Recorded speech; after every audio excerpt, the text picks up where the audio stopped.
నమస్తే, నేను సిరి.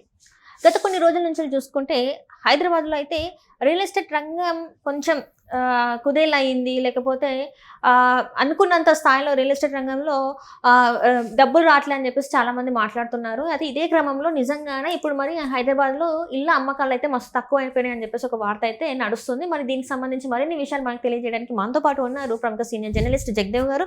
నమస్కారం సార్. నమస్తే. సో ఇప్పుడు చూస్తుంటే హైదరాబాద్లో రియల్ ఎస్టేట్ రంగం పరిస్థితి ఏంటి?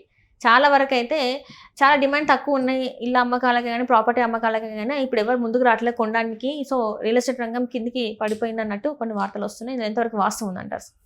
అంటే రియల్ ఎస్టేట్ రంగం పడిపోయింది అనడానికి రకరకాల కారణాలు ఉన్నాయండి. పడిపోలేదు, వాస్తవానికి చెప్పాలంటే పడిపోలేదు. ఎందుకు పడిపోలేదు నేను అంటున్నానంటే, గత ప్రభుత్వ హయాంలో అక్కడ ఎక్కడమ్మా గడ్డిపేట, కోకాపేట ఎకరం 100 కోట్లు ఏంటి తల్లి చెప్పండి, సింపుల్ అది. ఇప్పుడు అందరూ చెప్పేది ఏంటంటే కాంగ్రెస్ ప్రభుత్వం వచ్చాక రియల్ ఎస్టేట్ పడిపోయింది, వెంటనే అందరూ కలిసి కాంగ్రెస్ మీద తోసేస్తున్నారు కదా. ఆంధ్రప్రదేశ్ అంటే ఇక్కడ చాలా పెద్ద మ్యాజిక్ ఉంది ఇక్కడ. ఎట్లా అంటే ఆంధ్రప్రదేశ్లో భూమి రేట్లు పడిపోయాయి బికాజ్ ఆఫ్ జగన్మోహన్ రెడ్డి గారి ప్రభుత్వం గత 5 ఏళ్ళలో. సో ఇక్కడ పుంజుకుంది అని చెప్పి రకరకాలుగా మాట్లాడారు. సో అందరూ ఎక్కడికి వచ్చి బిజినెస్ చేసుకుంటున్నారు, పెరిగింది అని అన్నారు. పెరిగింది ఏదో ఎకరం ఒక 10 కోట్లు, 20 కోట్లు, మ్యాక్సిమం 30 కోట్లు, 100 కోట్లు ఏంటమ్మా అంటే బీఆర్ఎస్ ప్రభుత్వంలో ఒక హైప్ క్రియేట్ చేసేసారు. ఇప్పుడు ఒక స్టార్టింగ్ తెలంగాణ వచ్చాక 10 కోట్లు ఎకరా, రెండోసారి తెలంగాణ వచ్చేసరికి అది 30 కోట్లు అవ్వాలి కదా. మూడోసారి తెలంగాణ వచ్చేసరికి అది 50, 60 అవ్వాలి కదా. 100 కోట్లు ఏంటమ్మా మూడోసారి ఎలక్షన్స్ టైంకి?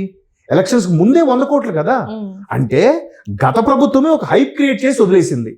అక్కడికి వెళ్ళిన తర్వాత ఏముంటుంది, ఒక ఎగ్జాగరేట్ స్టేట్కి వెళ్ళాక మరి 100 కోట్లు నిజంగానే అది కొంచెం కష్టమైనది. అంటే మిడిల్ లోవర్ మిడిల్ పక్కన పెట్టండమ్మా, అది కూడా కొనుక్కునే వాళ్ళు ఉన్నారు, అంత బలిసిన వాళ్ళు ఉన్నారు, కాదనట్లేదు. మరి ఏంటి ఒకసారి వెళ్ళి ఎగ్జాగరేట్ స్టేట్కి వెళ్ళిన తర్వాత అక్కడ నుంచి పతనమే ఎప్పుడైనా సరే.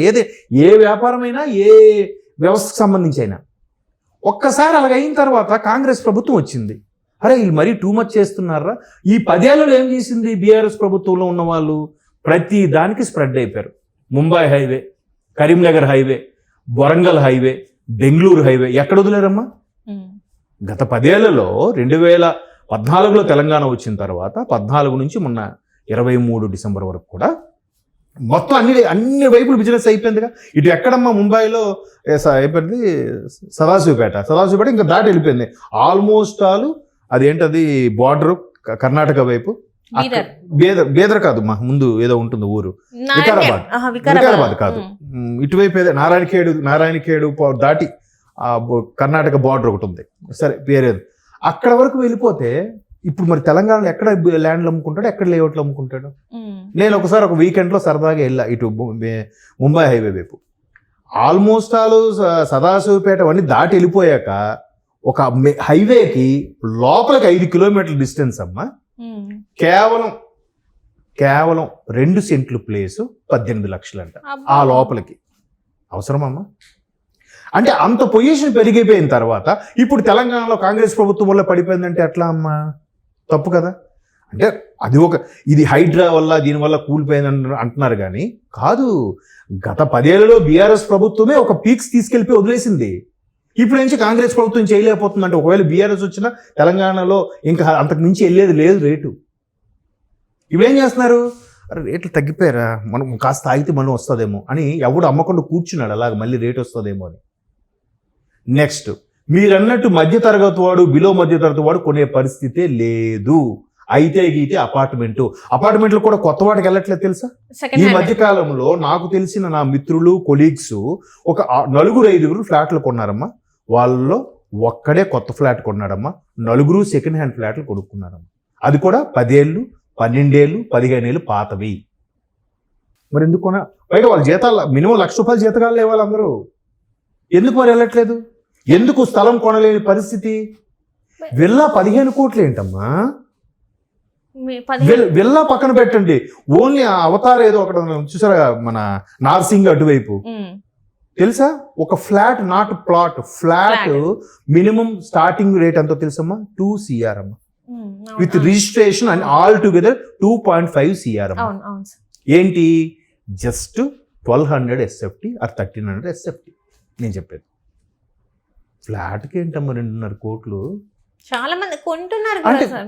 కొంటున్నారు. కానీ ఒక్కసారి మీరు అబ్జర్వ్ చేయండి, కాంగ్రెస్ ప్రభుత్వం రాకముందు నుంచే అక్కడ ఒక టవర్ ఉంటే, ఒక 40 ఫ్లోర్స్ ఉన్న టవర్ ఉంటే అందులో కేవలం 10% 20% సేల్ అవుతున్నాయి. ఏంటి స్టార్ట్ చేసిన 2 ఏళ్లలో, మిగతా 80% అవ్వటం లేదు. వీళ్ళు ముందు వాళ్ళు కొన్ని చూపించుకొని అలా ఈ 20% ఫర్ ఎగ్జాంపుల్ అందులో 100 ఫ్లాట్లు ఉన్నాయమ్మా, 20 ఫ్లాట్లు అమ్ముతున్నాయి, మిగతా 80 అవ్వట్లే. బట్ బిల్డర్కి, రియల్టర్కి ఈ 20 ఫ్లాట్లకే ఆ డబ్బులు వచ్చేస్తున్నాయి. మిగతా 80 ఖాళీగా ఉండేటికి వచ్చి నష్టమే లేదు. మెల్లమెల్లగా ఆకువైతే ఏముంది, మెయింటెనెన్స్ డబ్బులు వస్తాయి. ఈ నెల ఫ్లాట్ అయిందా చాలు, ఈ సంవత్సరం సరిపడా మెయింటెనెన్స్ నాకు వచ్చేసింది. ఆడేం మార్కెట్ కూడా చేసుకోవట్లే. యు గాట్ మై పాయింట్, అర్థమవుతుందా? బిల్డింగ్ లో 20% ఫ్లాట్లకే వీడి పెట్టిన పెట్టుబడి, కన్స్ట్రక్షన్ డబ్బులు, వీడు ఇవ్వాల్సిన మామూలు, వీడికి లాభం వచ్చేస్తున్నప్పుడు మిగతా 80 ఖాళీగా ఉండేటికి నష్టం లేదు, తగ్గట్లేదు. వాడు నువ్వు వస్తే ఈ రేటుకి అమ్ముతా, లేకపోతే లేదంటున్నాడు. అంటే బిల్డింగ్ అంతటికి కలిపి ఈ 100 భాగాలు చేయాల్సింది దాన్ని 20 భాగాలు చేసి ముందే అమ్మేస్తున్నాడు. మిగతా 80 భాగాలు మెల్లగా అమ్ముకుంటున్నాడు.